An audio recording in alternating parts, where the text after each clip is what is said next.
Number 9. Who Killed Cock Robin? Penned in 1744, this nonsensical poem casually introduces children to the morbid concepts of death, murder, and funeral preparations by using cute little animals and insects as examples. In the original poem, which is only 4 verses long, a sparrow calmly admits to shooting the bird known as Cock Robin with a bow and arrow. No explanation is given, just a heartless murder without a motive. Apparently, this was not enough to scare children, so roughly 3 decades later, an extended version has a fly watched with fascination as Cock Robin slowly dies from the arrow, a fish who collects his blood in a dish for who knows what, a beetle offering to sew a death shroud for Cock Robin to wear as a ghostly shade, an owl grave digger, and all sorts of other non-human participants eagerly volunteering to perform some sort of death-related chore at the funeral. Eventually, Victorian-era illustrations were added, and that's where things take a really bizarre turn. A fly dressed in a turncoat gracefully bows towards the reader and beckons for them to embrace death. A frenzied bull rings a church bell with muscular human-like arms, and large groups of animals bawl their heads off over the anguish of losing a loved one. Their human-like expressions are disturbing. While the content is not overly gory, the subject matter is quite heavy for a children's audience, which is why Who Killed Cock Robin deserves an honorable mention on this list of grim tales. Number 8. The Monkey and the Crab. This dark tale of greed and revenge comes from ancient China. A crab grows a persimmons tree, and once the fruit grows ripe, he enlists the help of a monkey to pick them from the branches. Instead of sharing the fruit with the crab like a good monkey, however, the monkey decides instead to bludgeon the cheerful talking crab to death by hurling unripe persimmons until his head was smashed and his shell was broken in several places. You've got to love the gory specifics, especially in a children's story. At this point, the legend splits into 2 variations. In one, the crab is pregnant, which adds a whole other level of depravity to the story by essentially turning the monkey into a womanizer. In this version, the crab's young breaks free from their mother's corpse and seek revenge by peeling the monkey's eyes open and gleefully burning him to death. After this brutal execution, everyone lives happily ever after. In the second version, the crab's son comes across his father's corpse and somehow enlists the help of a bee and a living chunk of rock to deliver a torture-filled demise that ends with the crab victoriously punching the monkey's head off, with absolutely no moral whatsoever. In ancient Chinese fables, the lines between good and evil are often intentionally blurred, and this is a perfect example. Number 7. Pinocchio. Disney went to great lengths to omit the gorier parts from the original Pinocchio, written in 1883 by Italian author Carlo Collodi. For example, you might remember how the wooden boy's nose grows after lying, but do you recall when he slowly, very slowly burns his legs off while trying to dry his feet by the oven? Remember the scene where Pinocchio smashes Jimmy Cricket to death because he doesn't appreciate the nagging advice? No, of course not. In the original version of Pinocchio, however, these scenes exist.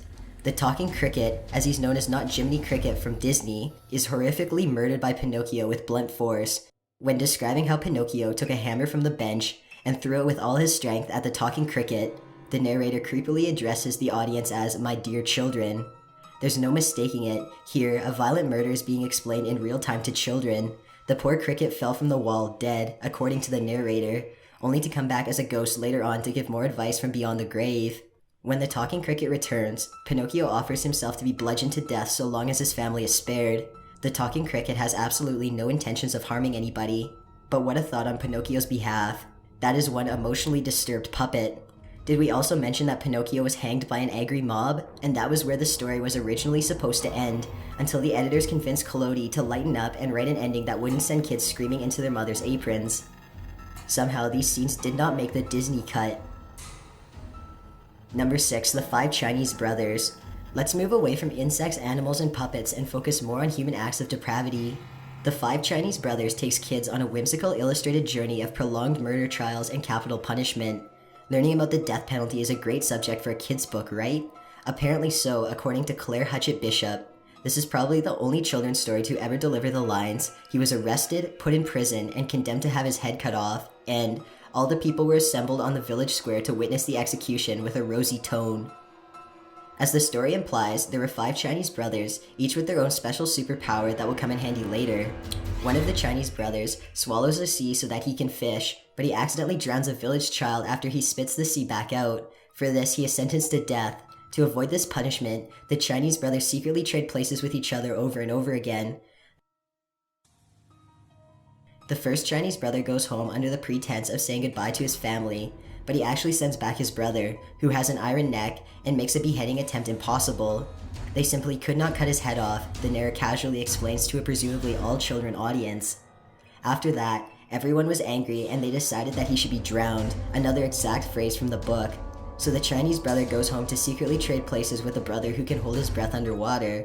After the mob decides he should be burned, another Chinese brother steps forward who can resist flames and suffocation. Thinking that this was all the same person all along, the mob eventually decides the Chinese brother must be innocent, and they finally leave the family alone. Number 5. Jimmy Crack Corn. Most people have happily sung the chorus of this song at least once as a child, blissfully unaware that they are actually reciting a song deeply rooted in slavery, misery, alcoholism, and possibly even murder. A full examination of the seemingly innocent lyrics revealed the narrator to be an unnamed slave who had to, among other chores, keep the flies off his master's horse whenever he went riding around on the farm. One day, as the song goes, an unmanageable swarm of flies landed on the horse, and one chanced to bite him on the thigh. According to the slave narrator, the horse threw my master in the ditch, and the master did not survive. There was a trial to determine what happened, and the verdict was the blue-tail fly.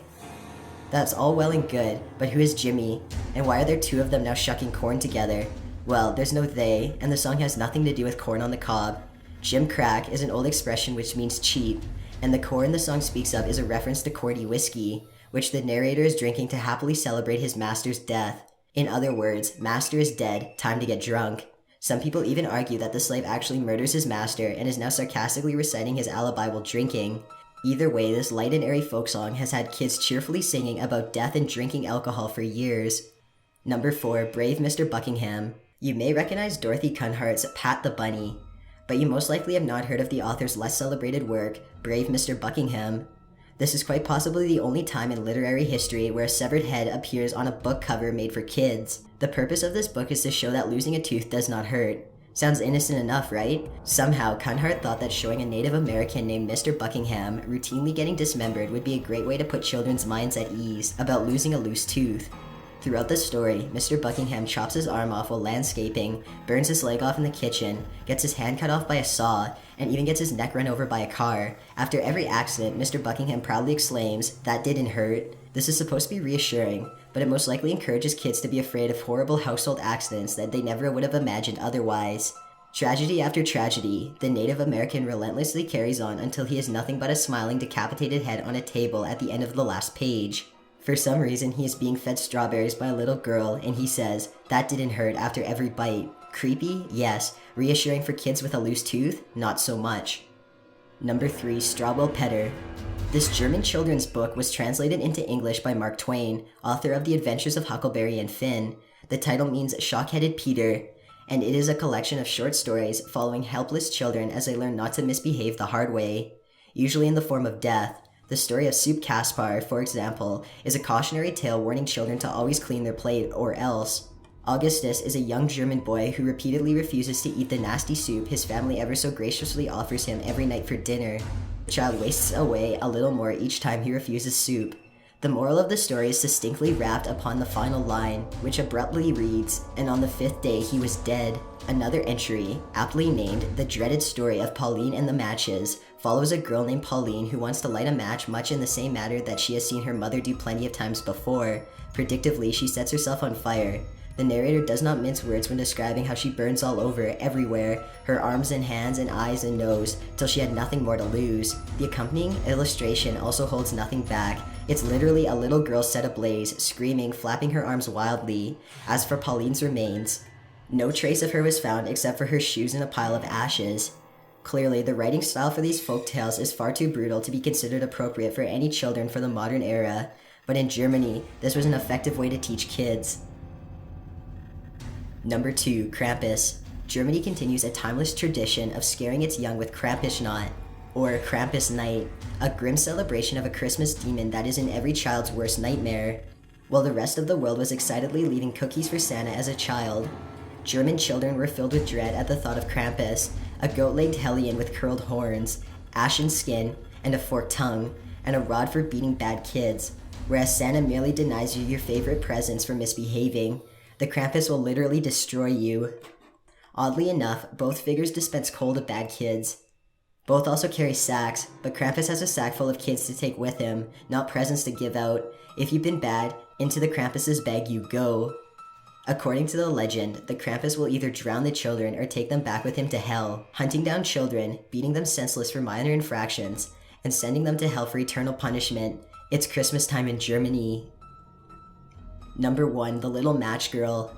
Denmark tops the list with this morose and depressing short story published in 1845 about a nameless girl walking a busy street on New Year's Eve, trying to sell matches. Besides not being able to sell a single match to anyone who passes by, the girl has her shoes stolen by a homeless person, in case he has children one day, the narrator adds. So basically for no reason other than to be horrible. Desolate, the little girl sits down in an alley, where she grew colder and colder, and reflects on her horrible life. Are you depressed yet? It only gets worse. She could return home, but her father will beat her for not making any money. Besides, she thinks it is almost as cold in her house as it is outside. Her family is so poor, they are forced to plug cracks in the roof with straw and rags. Rather than go back to her abusive father, the girl decides to keep herself warm using the matches. She must not remember Pauline from Straw Will Pet Her. While keeping herself warm, she is magically able to see through a wall into someone's home. She is looking into a dining room. Suddenly, a roasted goose gets up from the table and charges at her. The narrator does not openly say it, but the girl most likely hallucinates the scene from a combination of hypothermia and starvation. Moments later, the girl is leaning against the wall, frozen to death. Her grandmother's spirit, the only person who had loved, guides her higher and higher towards heaven, which is the only solace this depressing story offers. In the meantime, however, her frozen corpse is waiting to be discovered by whoever chances upon it. End of story. Happy New Year?